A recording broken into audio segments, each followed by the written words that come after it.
शुभ प्रभात। आज का ये नया दिन प्रभु की दी हुई एक नई शुरुआत है। चलो इस सुबह को उसके नाम से आरंभ करें, प्रेम, विश्वास और कृतज्ञता के साथ।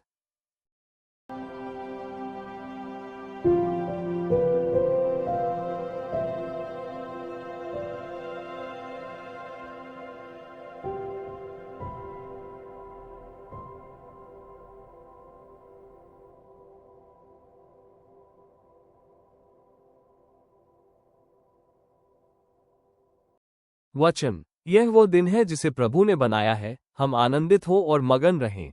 भजन संहिता 106:26। इसका अर्थ है कि हर दिन एक अनमोल उपहार है जो ईश्वर ने हमें प्रदान किया है।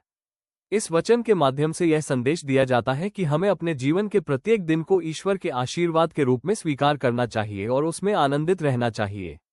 यह एक प्रेरणादायक विचार है जो हमें ये याद दिलाता है कि जीवन के हर पल में खुशियां और संतोष खोजा जा सकता है, भले ही हम जिन परिस्थितियों में हों। ये हमें सकारात्मक दृष्टिकोण अपनाने और उन चीजों के लिए आभारी रहने के लिए प्रेरित करता है जो हमारे पास है।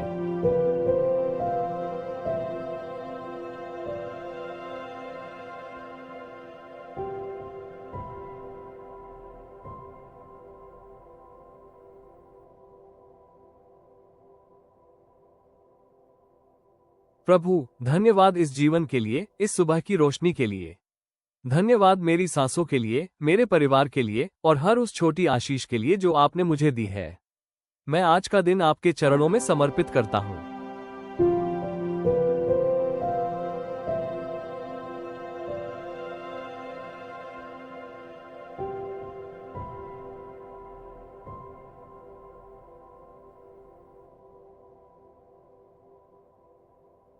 वचन। हर बात में धन्यवाद दो, क्योंकि यही मसीह यीशु में तुम्हारे लिए परमेश्वर की इच्छा है। पहला थिस्सलुनीकियों 5:18। यह वचन हमें यह सिखाता है कि हर परिस्थिति में आभार व्यक्त करना कितना महत्वपूर्ण है। जब हम कहते हैं हर बात में धन्यवाद दो, इसका मतलब ये है कि चाहे हमारे जीवन में जो भी स्थिति हो, हमें परमेश्वर के प्रति कृतज्ञता रखनी चाहिए। यह वचन हमें याद दिलाता है कि मसीह यीशु में हमारे लिए परमेश्वर की इच्छा यही है कि हम हर परिस्थिति में धन्यवाद दें। आभार व्यक्त करने से न केवल हमारा मनोबल बढ़ता है, बल्कि यह हमें सकारात्मक दृष्टिकोण अपनाने में भी मदद करता है। ये हमें जीवन की चुनौतियों को सहजता से स्वीकार करने और उनकी सराहना करने की प्रेरणा देता है।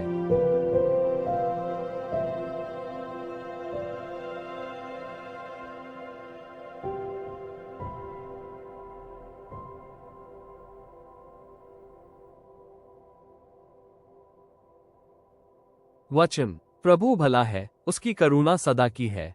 भजन संहिता 5:5। इस वचन का अर्थ यह है कि ईश्वर की भलाई और उनकी दया असीमित और अनंत है। यह वचन हमें ये याद दिलाता है कि प्रभु की करुणा और प्रेम कभी समाप्त नहीं होते और उनका अनुग्रह सदैव हमारे साथ रहता है। यह एक आह्वान है कि हम उनकी अच्छाई और दया को पहचानें और उनके प्रति आभार व्यक्त करें। इस वचन के माध्यम से भक्तों को ईश्वर की महिमा गाने और उनकी स्थायी दया पर विश्वास रखने के लिए प्रेरित किया जाता है।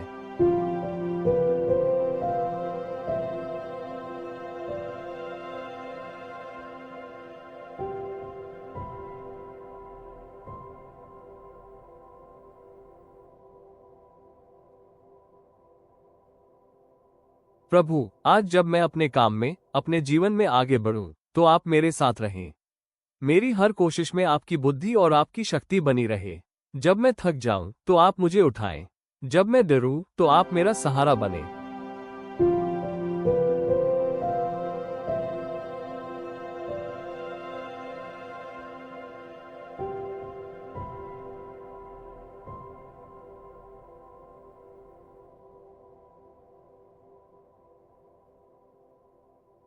वचन। जो मुझे सामर्थ देता है, उसमें मैं सब कुछ कर सकता हूँ। फिलिप्पियों 4:13। इसका अर्थ है कि जो व्यक्ति अपने जीवन में परमेश्वर पर विश्वास करता है, वो किसी भी चुनौती या कठिनाई का सामना कर सकता है।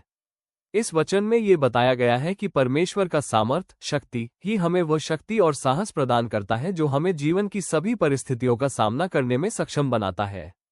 इस प्रकार यह वचन हमें प्रेरित करता है कि हम अपनी सीमाओं को पार कर सकते हैं यदि हम परमेश्वर पर विश्वास करें और उनसे शक्ति प्राप्त करें।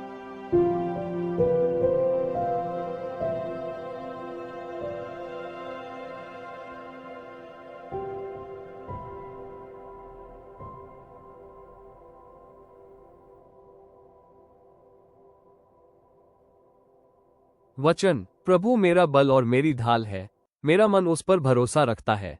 भजन संहिता 28:7। इसका अर्थ है कि ईश्वर व्यक्ति के लिए शक्ति और सुरक्षा का स्रोत है। जब व्यक्ति अपने मन को ईश्वर पर स्थिर करता है तो उसे विश्वास और शांति मिलती है। यह वचन ये भी दर्शाता है कि ईश्वर पर भरोसा रखने से व्यक्ति को मानसिक और आध्यात्मिक संबल प्राप्त होता है, जिससे वो जीवन की चुनौतियों का सामना करने में सक्षम होता है।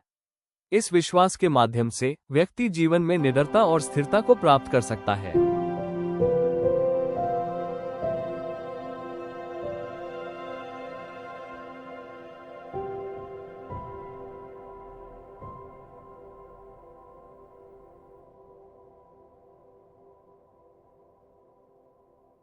हे प्रभु, आज जिनके दिल दुखी हैं, जो बीमार हैं या अकेले हैं, उन सबको अपनी चंगाई की छाया में ले लीजिए।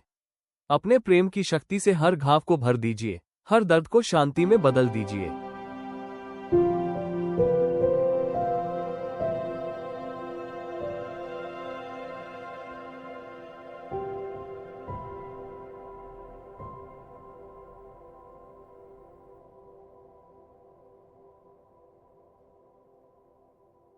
वचन, वो टूटे दिलों को चंगा करता है और उनके घावों को बांधता है। भजन संहिता 147:3। इसका अर्थ है कि ईश्वर उन लोगों की देखभाल करता है जो दुखी या टूटा हुआ महसूस करते हैं। यह उनके दिलों की चोटों को ठीक करने और उनके भावनात्मक घावों को भरने की बात करता है। यह वचन हमें ये याद दिलाता है कि ईश्वर हमारे कठिन समय में हमें सहारा देने और हमारे जीवन में शांति और सुख लाने का काम करता है। यह विश्वास और आशा का संदेश है कि हम अकेले नहीं हैं और हमारे दुख में भी ईश्वर हमारे साथ है।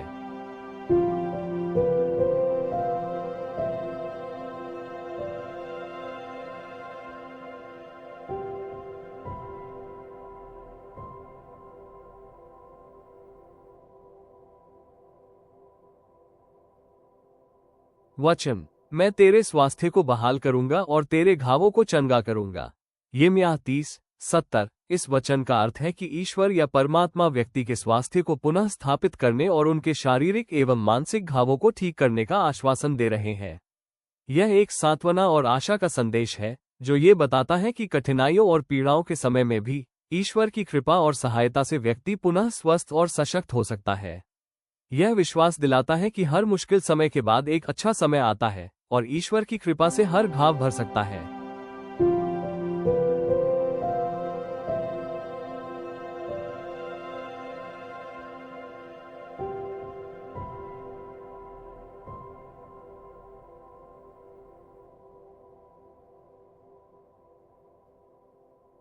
प्रभु, आज मुझे सही राह दिखाइए। हर निर्णय में आपकी इच्छा पूरी हो। जब राह कठिन हो तो मेरे कदमों को संभालिए। जब मन डगमगाए तो आपका वचन मुझे मार्ग दिखाए।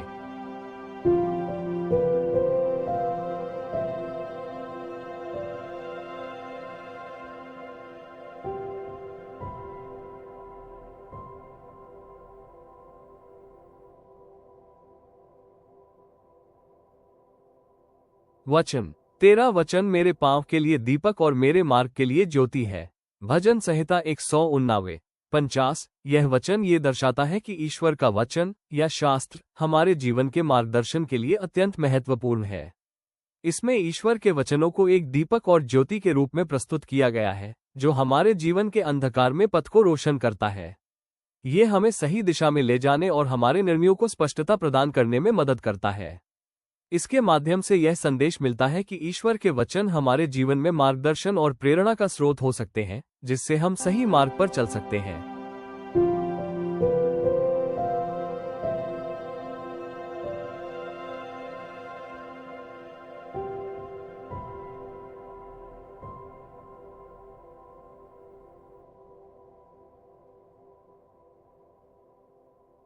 वचन, अपने संपूर्ण मन से प्रभु पर भरोसा रख और अपनी समझ पर नहीं। नीतिवचन 3:5। यह वचन हमें ये सिखाता है कि हमें अपने जीवन में प्रभु पर पूरी तरह से विश्वास रखना चाहिए और अपनी सीमित समझ या बुद्धि पर निर्भर नहीं होना चाहिए। इसका अर्थ है कि जब हम अपने जीवन के निर्णय लेते हैं या कठिनाइयों का सामना करते हैं, तो हमें अपनी विचारधारा या तर्कशक्ति के बजाय ईश्वर की मार्गदर्शन पर भरोसा करना चाहिए। ये हमें ये भी याद दिलाता है कि हमारी समझ सीमित हो सकती है, लेकिन ईश्वर की बुद्धि असीमित और संपूर्ण होती है। इसलिए उनके मार्गदर्शन में चलना हमें सही दिशा में ले जाएगा।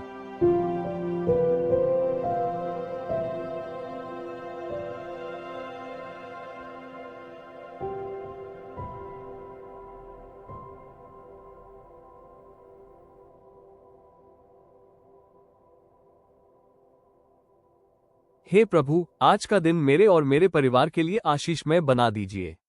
जब मैं बाहर जाऊं तो आप मेरी रक्षा करें। जब मैं बोलूं तो मेरे शब्द आपके प्रेम से भरे हों। जब मैं किसी की मदद करूं तो उसमें आपकी उपस्थिति महसूस हो।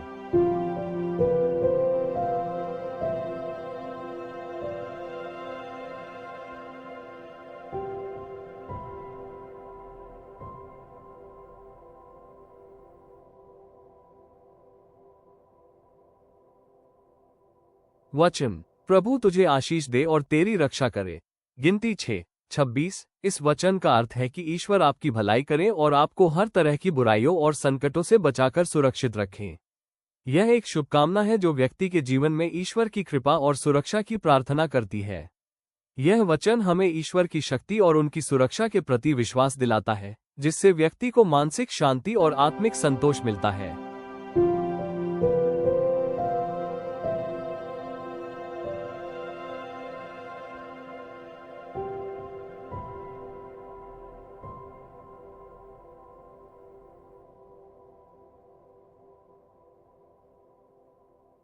वचन, जो सर्वोच्च के गुप्त स्थान में रहता है वो सर्वशक्तिमान की छाया में टिकता है।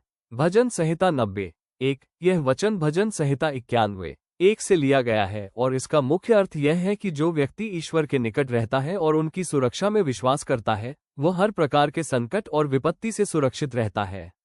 सर्वोच्च के गुप्त स्थान का तात्पर्य ईश्वर की उपस्थिति और उनके संरक्षण से है, जबकि सर्वशक्तिमान की छाया का मतलब ईश्वर की सुरक्षा और उनकी शक्ति की छत्रछाया है। यह वचन हमें ये संदेश देता है कि ईश्वर में विश्वास और आस्था रखने वाले व्यक्ति को किसी भी प्रकार की विपत्ति से डरने की आवश्यकता नहीं है, क्योंकि उन्हें ईश्वर का संरक्षण प्राप्त है।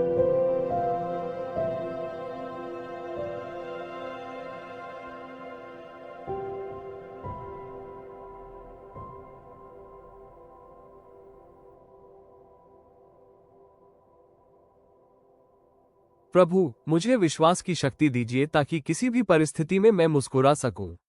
मेरा मन कृतज्ञ रहे और मेरी आत्मा आनंदित रहे। जो कुछ भी मेरे पास है वो आपका दिया हुआ है, इसलिए मैं हर पल आपको धन्यवाद कहता हूँ।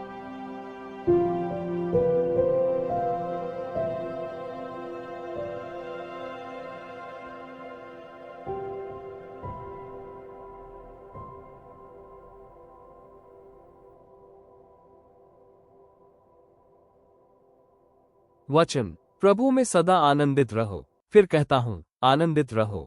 फिलिप्पियों 4:6। इसका अर्थ यह है कि हमें जीवन के हर परिस्थिति में प्रभु में आनंदित रहना चाहिए। यह एक प्रोत्साहन है कि चाहे हमारे जीवन में कैसी भी स्थिति हो, हमें अपने विश्वास और आस्था को बनाए रखना चाहिए और भगवान पर भरोसा रखना चाहिए। आनंदित रहो का 2 बार उल्लेख इस बात पर जोर देता है कि खुशी और संतोष को हमारे दैनिक जीवन का हिस्सा बनाना चाहिए, ये जानते हुए कि भगवान हमारे साथ हैं और हमारी परवाह करते हैं। यह वचन हमें सकारात्मक दृष्टिकोण अपनाने और हर परिस्थिति में आशावादी बने रहने का संदेश देता है।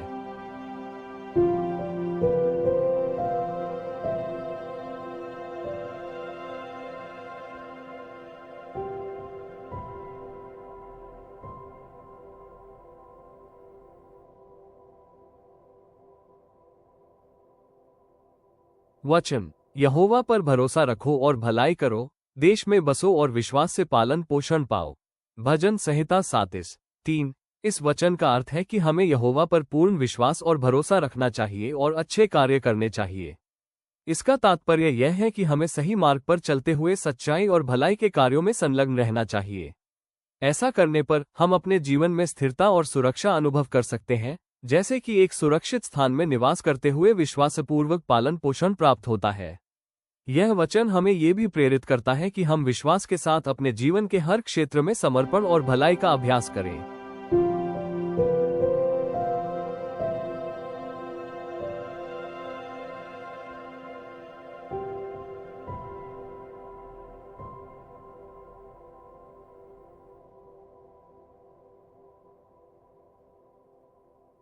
प्रभु, धन्यवाद कि आपने इस प्रार्थना को सुना।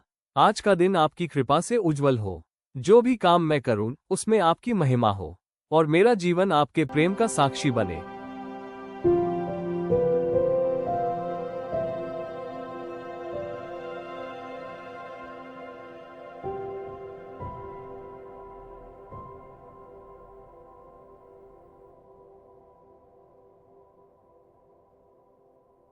वचन, तू जो कुछ करेगा उसमें प्रभु को सम्मिलित कर और वो तेरी योजनाओं को स्थिर करेगा।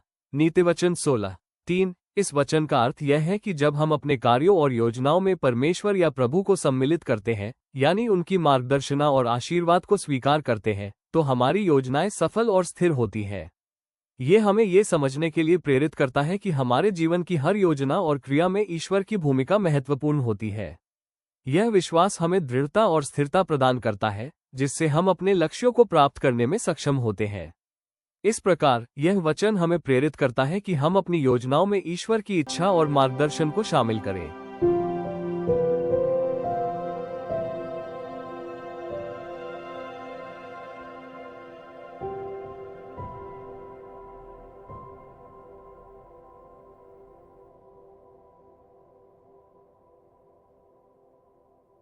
धन्यवाद प्रभु, इस नए दिन, इस नई आशा और इस नए जीवन के लिए। धन्यवाद प्रभु, इस नए दिन के लिए जो आपने हमें उपहार स्वरूप दिया है। हम आपके प्रति अपनी गहरी कृतज्ञता व्यक्त करते हैं कि आपने हमें एक और अवसर दिया है जीवन के इस अद्भुत सफर को अनुभव करने का। हे प्रभु, इस नई आशा के लिए आभार, जो हमारे दिलों को प्रज्वलित करती है और हमें अपने लक्ष्यों की ओर अग्रसर करती है। हमें कृपया मार्गदर्शन दे ताकि हम इस दिन का सदुपयोग कर सकें और आपके द्वारा दिए गए इस जीवन को सार्थक बना सकें। आपकी कृपा से हम में प्रेम, करुणा और विश्वास का संचार हो, ताकि हम अपने चारों ओर सकारात्मकता फैला सकें। सभी के कल्याण के लिए हमसे हर संभव प्रयास करवाएं। धन्यवाद प्रभु, इस नए जीवन की संभावनाओं के लिए। हे प्रभु यीशु, हम आपके अनंत प्रेम और दया के लिए आपका धन्यवाद करते हैं। आपने हमें अपने जीवन द्वारा मार्ग दिखाया और हमें सच्चाई और प्रकाश की ओर अग्रसर किया। आपके बलिदान ने हमें पापों से मुक्ति दी और हमें नया जीवन प्रदान किया। आपकी शिक्षाएं हमें हर दिन प्रेरित करती हैं और हमें सही मार्ग पर चलने के लिए प्रोत्साहित करती हैं। आपके अनुग्रह के लिए हम सदा आभारी हैं और प्रार्थना करते हैं कि आपकी आशीषें हम पर बनी रहें। प्रिय यीशु, हम आपके अनंत प्रेम और कृपा के लिए हृदय से धन्यवाद करते हैं। आपने हमें जीवन में जो भी आशीर्वाद दिए हैं, उनके लिए हम कृतज्ञ हैं। जब हम कठिनाइयों का सामना करते हैं, तब भी आपने हमें सबल और दृढ़ बनाए रखा है। आपकी उपस्थिति हमें हर दिन प्रेरणा और शक्ति देती है।